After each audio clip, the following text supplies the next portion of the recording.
subject hydrology, chapter hydrology basics, topic numerical number 2 on measurement of rainfall.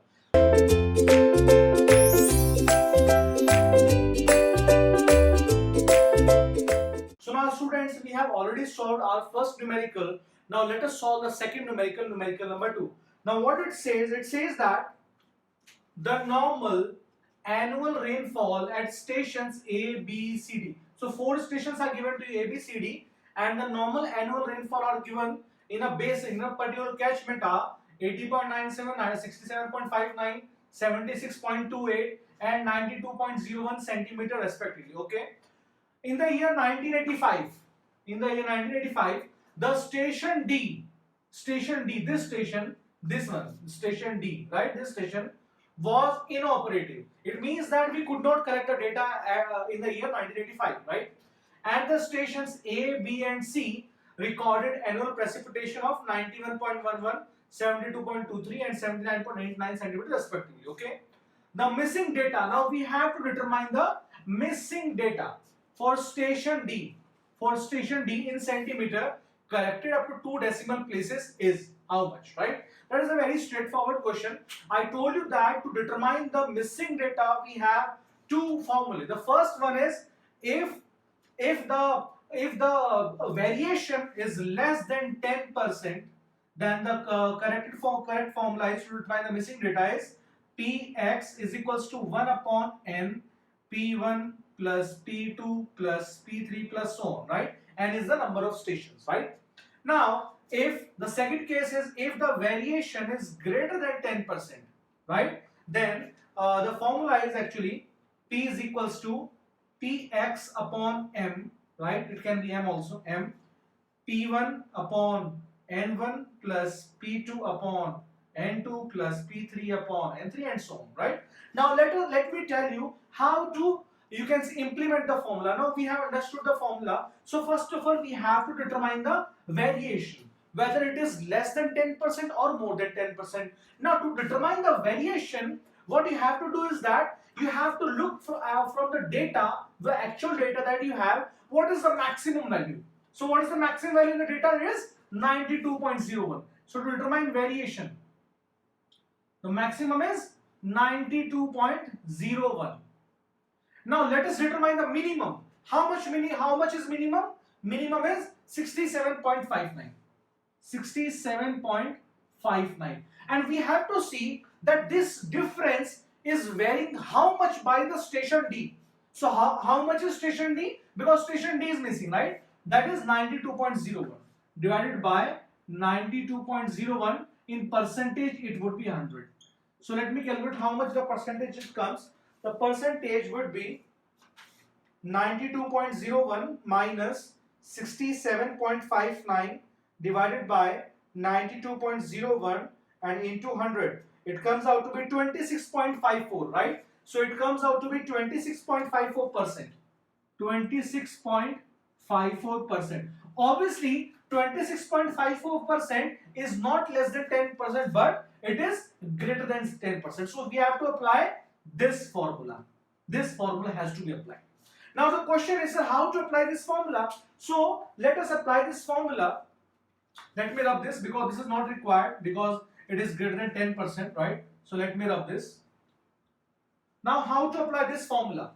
It says that P is equals to Px. Now what is this Px? So Px is the average rainfall of that station which we could not calculate, right? The actual rainfall. For example, for station D we could not calculate it in 1985, but actually it is 92.01 if it was calculated earlier, right? So it is, so P is actually equal to 92.01 divided by number of rainfall data that we could calculate in the year 1985. So we could only calculate 1, 2, 3. Only 3 stations we could calculate divided by 3.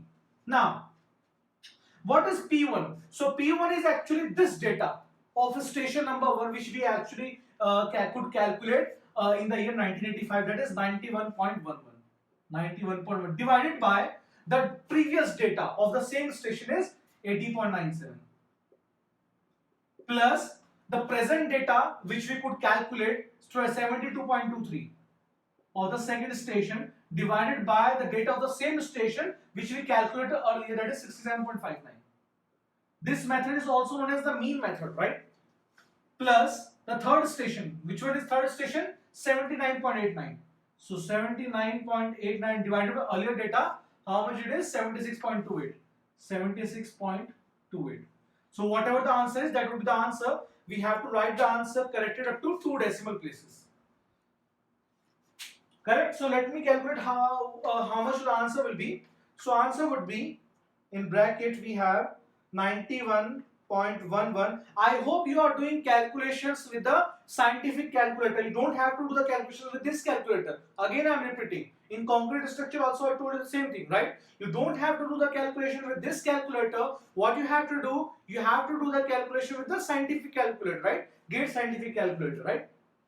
How to get it? I have already told you. If you have, let's say, Android phone, go to the Google Play Store. You will get the same scientific calculator. If you are using an iPhone, then there is no such app in iPhone. What you have to do? You have to open Google Chrome and type scientific calculator for GATE. The first link will be of TCS Ion, and that is the exact scientific calculator which is coming in GATE examinations, right?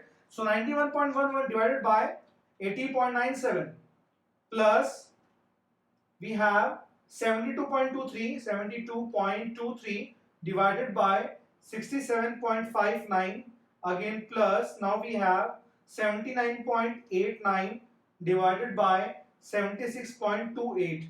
So how much it is? So it comes out to be 3.241 into 92.01 and divided by 3. Now the correct answer is 99.40. I hope everybody is getting the same answer. The answer is 99.40 centimeters. So the correct answer would be 99.40 corrected up to 2 decimal places in centimeter. Okay?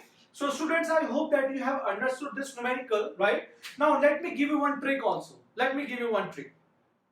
The trick is in these types of numericals, right? Suppose you forget that which to divide and which to multiply. Always remember that the data which you could not calculate, you will be given a precipitation of those stations in that particular year for which you could not calculate data for a particular station, right? You have to divide those data with the earlier data, right? And what you have to do, the data which you could calculate earlier divided by the number of stations, simple, right? But this is just a, you can say, layman rule, right? But the exact rule is whatever I have taught you, right? That is a layman rule. If suppose by chance you forget the formula or something happens, right?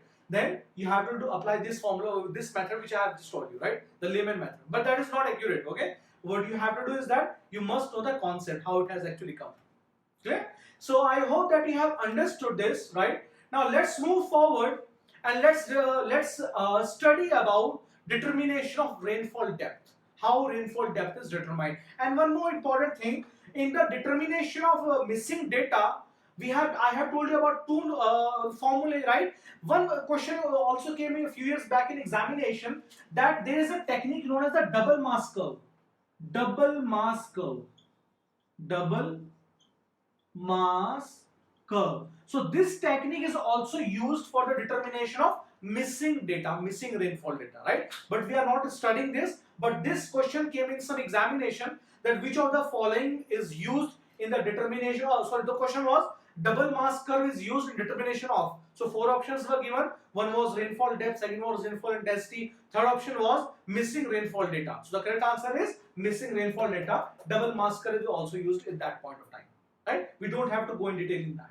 Clear? So I hope that you have understood this numerical. Now let's move forward and understand few other concepts about determination of rainfall depth. Thank you.